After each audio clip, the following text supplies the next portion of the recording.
Welcome back. In sections 4.2 and 4.3 we learned how to solve linear programming problems algebraically.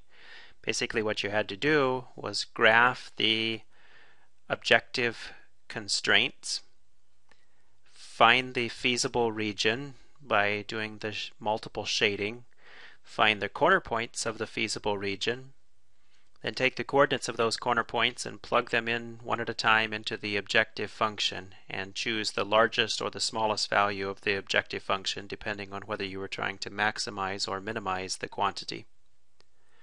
That works, but it's a lot of work, and there are a couple of disadvantages to that. Then it takes a lot of time. We may make mistakes in the algebra as we work through it. And in fact, there's another issue that you may not have thought about. Because it's a graphical method, at least in part, it depends on our ability to draw x-y graphs, and that means that there are two variables, x and y. But we'll do an example shortly of a problem that has three variables, and then drawing a graph becomes difficult or nearly impossible. In fact, believe it or not, in real-world problems, companies that are using this technique often have hundreds of thousands of constraints and hundreds of thousands of variables, and it's just absurd to even begin to think about doing the problem of that size graphically. There needs to be another way, and there are several other ways actually. We'll look at the so-called Simplex algorithm, and we will implement the algorithm using technology, in particular using Microsoft Excel. The Simplex algorithm was invented shortly after World War II. In fact, it was in response to World War II as the Allies were developing ways to optimize their shipping from the United States across to Europe where the war was taking place. They wanted a technique that would allow them to efficiently plan shipping routes and plan how the ships should be packed, which quantities of goods should go on which ships, and so on. So that need prompted mathematicians of the day to try to develop an algorithm to solve that type of problem. It took longer than expected, and so the algorithm was not invented until 1948, after the war was over. But in the meantime, especially as computers became more and more prevalent, the Simplex algorithm became used more and more, and it's widely used today. Alright, here is the problem that I want to do along with directions for using Excel to solve it. So the linear programming problem itself is right here. Maximize the quantity 4x plus 5y subject to these four constraints. Now I'm going to demonstrate on Excel these directions verbatim. So you might, if you don't have Excel loaded, you might want to pause the video till you bring up Excel and then follow along with me.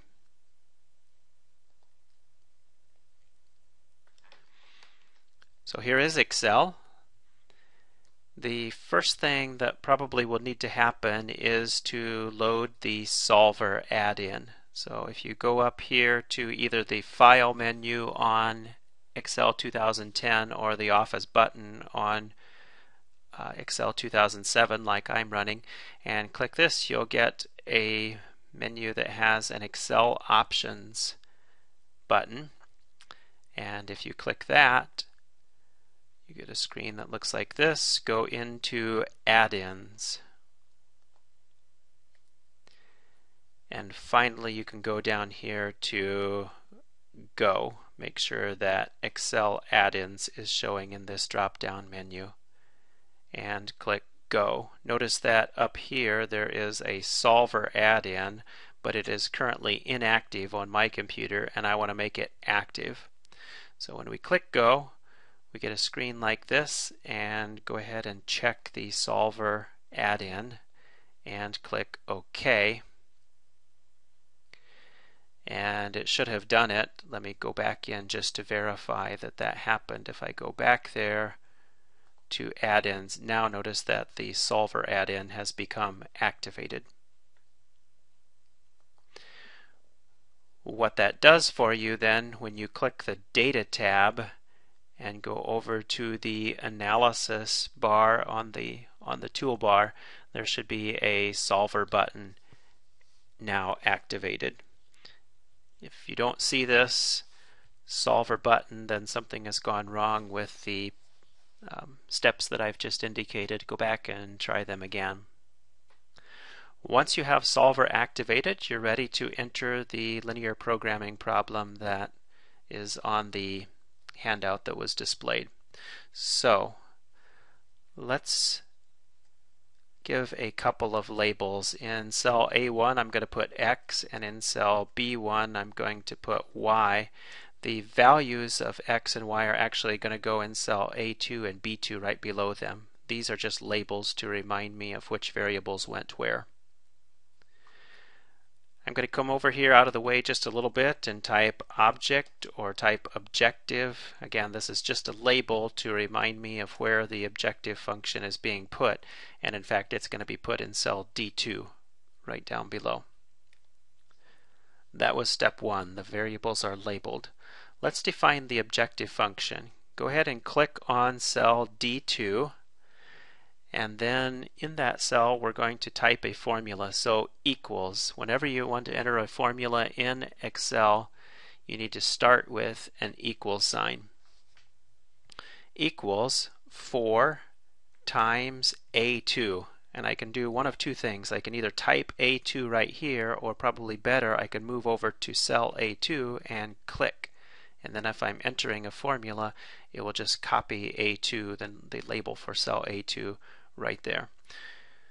Keep going. The objective function was 4x, and notice that x is stored in cell A2, so this is Excel's way of expressing 4 times x plus, then it was 5 times y. 5 times is the shift of the 8 key. Now I can click on cell B2, which contains y, and then click enter. So 4A2 plus 5B2. Now let's define the constraints. I'll go down to cell D4, and by the way, the locations of these cells are not important. I could have put it anywhere as long as on the worksheet, as long as I kept track of where I put it. Okay, the first constraint was x plus 2y less than or equal to 6. So right here I'm going to put the x plus 2y part. It's going to be a formula, so equal sign, and then x is stored in cell A2, so click there, plus 2 times, and y is stored in cell B2. Alright, there's still a less than or equal to 6, but you actually don't enter it here. You just enter that formula. Go ahead and push enter right there. And later on we'll discuss how you get the less than or equal to 6 in. Let's go on down to cell D5, and let's put the constraint that went with the 5x plus 4y. So equals for a formula, 5 times x plus 4 times y. 5a2 plus 4b2.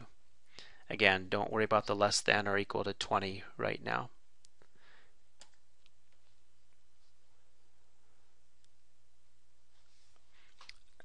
Okay, that's the necessary background information in the worksheet. Now we're ready to run the add-in solver itself. So go over here and click solver, and it brings up a dialog box.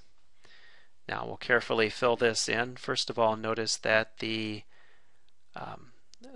box is asking me to set the target cell. It's saying, where is the objective function? I'll come up and click on cell D2 because that's where I put my objective function. Next, it's saying, do you want to maximize, minimize, or set a specific value? This problem said to maximize 4x plus 5y. So it happens to already be clicked. If it had been something else, I would click here on the maximum so that the solver routine knows I'm trying to maximize the objective function instead of minimize. Come on down to the by changing cells and click in this blank. So I've clicked in this box. You see the cursor blinking here. Now the variables that I can change are x and y in order to try and get a large objective function. They're stored here in cells A2 and B2. So I could just type A2 and B2, but it's probably easier to come up to cell A2, click the left mouse button, hold it down, and drag to the right. Click on cell A2, hold it down, and drag to the right to cell B2, then release. And so now it's entered A2 and B2. Those are the two cells that contain x and y, and solver will now be allowed to change the values in those cells to get the maximum profit. Now let's come down here and click in subject to the constraints. It's time to enter the constraints. There are 4 of them, so we'll add them one at a time. Click Add, and it's saying, what is the cell reference? Where have you stored the left-hand side of the constraint? Our first constraint we put here in cell D4. So that was the x plus 2y, remember. And now less than or equal to, notice this drop-down menu lets you choose any of the 3 choices. I want a less than or equal to, and the constraint value was 6. This is saying x plus 2y less than or equal to 6. Go ahead and click OK, and it takes you back to the main dialog box, and there is the first constraint entered. So now let's go ahead and add the second constraint. I'll click Add again. The second constraint was the 5x plus 4y, which we stored previously in cell D5. That's less than or equal to 20. Click OK. The third and fourth constraints are x greater than or equal to 0 and y greater than or equal to 0. So add. Now it's asking, where is x that was in cell A2? And we want that to be greater than or equal to 0. X greater than or equal to 0. Click OK. There it is. And now add one more, y, which is in cell B2, also greater than or equal to 0. Click OK. So now I've set the objective function. I've noted that it's a maximize problem. Here are where the variables x and y are to be stored so that Excel knows what to adjust. Here are the 4 constraints. And now the problem is entirely set up, and I'm ready to ask Excel to do the problem. So what it's going to do now is corresponding to what we did graphically, where we would graph the feasible region, find the corner points, plug them into the objective function, and choose the largest in this case. All that can be done by coming up here and clicking Solve. And then let's go ahead and click OK to keep the solver solution. Okay, now you have to know how to read this. Here's the best value of x, 2.67, the best value of y, 1.67, and the value of the objective function. So what's our answer? It would be the maximum value, maximum profit is 19, obtained by choosing x equals 2.67, y equals 1.67. And you could do this problem by hand if you wanted to verify that that's the answer that you would get. Okay, this is an attractive way of doing the problem. It's easier after you get the hang of it than doing it by hand.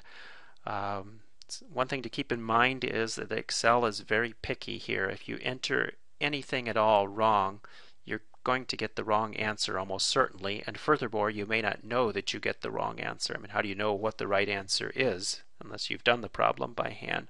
So be very, very careful and double check yourself as you're entering these problems into Solver.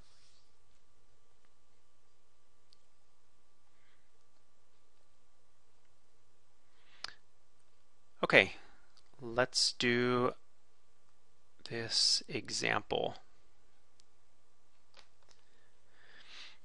Contractor is planning to develop a subdivision with homes in 3 styles. It's going to turn out to be ranch and townhouse and bi-level.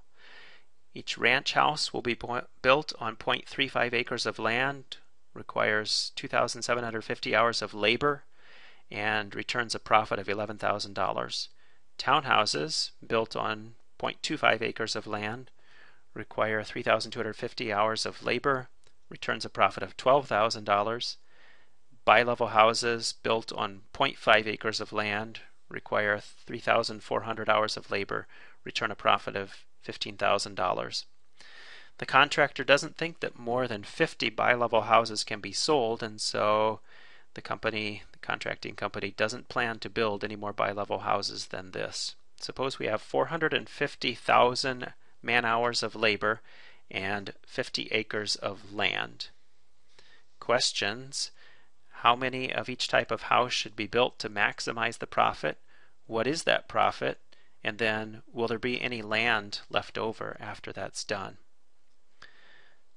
Okay, let's set up the linear programming problem, and then we'll use Excel to solve it. You still have to set things up by hand. Of course, Excel doesn't know how to translate the wording of a problem like this into mathematics. So we're asked to decide how many of each type of house to build. So how many ranch houses, how many townhouses, and how many bi-level houses. Let's let X, Y, and Z stand for those. X in particular, number of ranch houses. Y, number of townhouses. And Z, number of bi-level houses. Okay, what do we want to do? Maximize the profit. What is that? Well, I make profit for each ranch house, each townhouse, and each bi-level house that I make. Each ranch house returns a profit of $11,000. And if I make X ranch houses, 11,000 times X is the number, is the amount of money that I will make from ranch houses. Then each townhouse returns a profit of $12,000, and each bi-level house returns a profit of $15,000. Subject to. All right. There's a constraint on land. There's only a certain amount of land available, specifically 50 acres of land. Okay, each ranch house requires 0.35 acres of land. So 0.35 times X is the amount of land that I'm going to devote to building ranch houses upon. And then each townhouse requires 0.25 acres of land, and each bi-level home requires 0.5 acres of land. So if I add all of those acreages together, that can't be any more than the 50 acres total that I have. There's also a constraint on labor hours. Okay, each ranch house requires 2,750 hours of labor, so times X. Each townhouse requires 3,250, and each bi-level house requires 3,400. So adding these three together gives me the total amount of labor that I'll need, and that can't be any more than 450,000 hours of labor. All right, X, Y, and Z are number of houses. So X needs to be greater than or equal to 0, as does Y, as does Z. And finally, there's this next to the last sentence that says the contractor doesn't think that any more than 50 bi-level houses can be sold, and so will not build more than this. Number of bi-level houses was Z. That's saying that Z is less than or equal to 50. So here is the linear programming problem.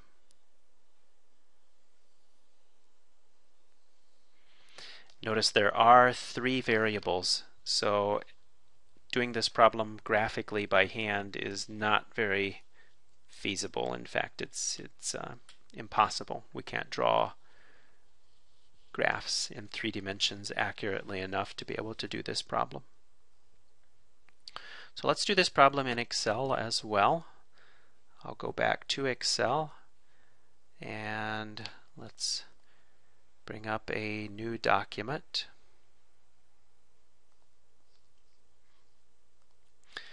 All right, and there are 3 variables in this problem, X, Y, and Z, so I'll store them in row 2 in columns A, B, and C and put labels above them to remind me of where the variables are being stored. And we have an objective function that I'll put out here, say in column E, specifically in cell E2.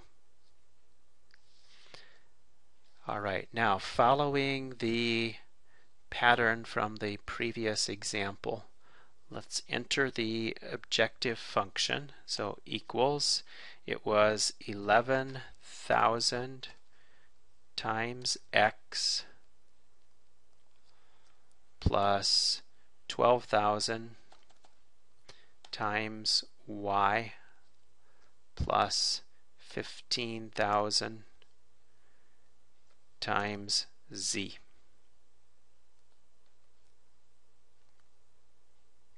Okay. Now the constraints can go here. So one of them was equals 0.35 times X plus 0.25 times Y plus 0.5 times Z. This was on the land constraint. And right below it, let's put the left-hand side of the inequality for the labor constraint. Equals 2750 times X plus 3250 times Y plus 3400 times Z. Okay, the other 4 constraints were of the form X greater than or equal to something, Y greater than or equal to something, Z greater than or equal to something, Z less than something. We already have cells that are storing X, Y, and Z by themselves, and so these 2 cells formulas are all that I need to enter for the first 2 constraints, the land and labor constraints. In other words, I'm ready at this point to run solver. All right, where is the objective function? Here in cell E2. Do I want to maximize or minimize its profit? I want to maximize. By changing which cells, click on cell A2 and drag across through C2 to get the values of X, Y, and Z. Subject to the constraints, here we go. Let's add the land constraint, which needs to be less than or equal to 50. Let's add the labor constraint, which needs to be less than 450,000. Let's add a constraint that says x needs to be greater than or equal to 0. One that says y needs to be greater than or equal to 0. One that says z needs to be greater than or equal to 0. And finally, one that says z is less than or equal to 50. So z here again is in cell C2, less than or equal to 50.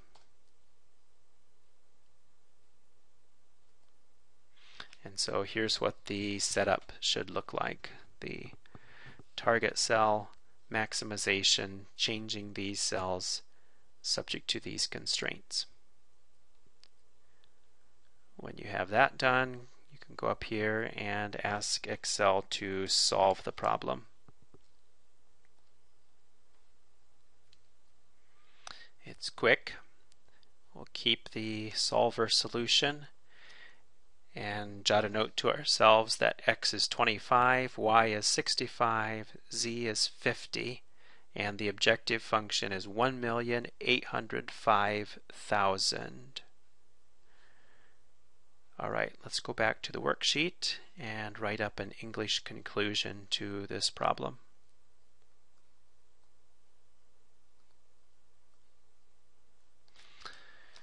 So what we have discovered from Excel Solver, the maximum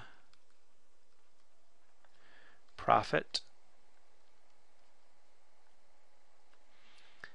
is 1,805,000 by building, so this is how much profit you can make by building, and now X was the number 25 and it represented the number of ranch houses.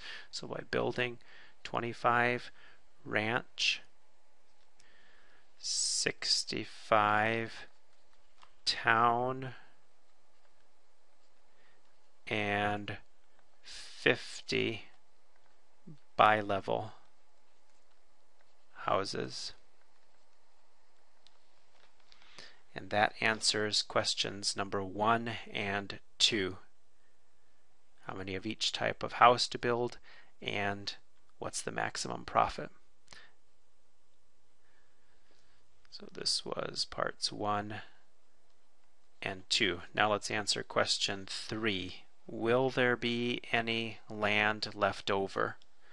Well, if we look at our land constraint, we now have and in particular the left-hand side of the land constraint is the amount of land that we are going to use to build our houses. That needs to be less than or equal to 50. We know that it is because we just had Excel do the problem. Question, is it really less than 50 or is it equal to 50? So let's take the 0.35 and plug in 25, which is the value of x that we found, plus 0.25, plug in the value of 65, and plus 0.5, plug in the value of 50.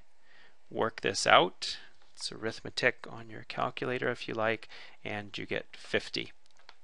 Okay, so in fact, no, there is no land left over. We're going to use the entire 50 acres to build these houses.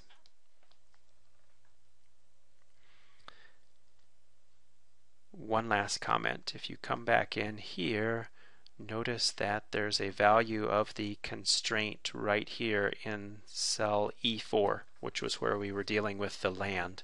And it's the value 50, and it's exactly the computation that we did. So we could have just looked in the worksheet here to see how much land we're going to be using.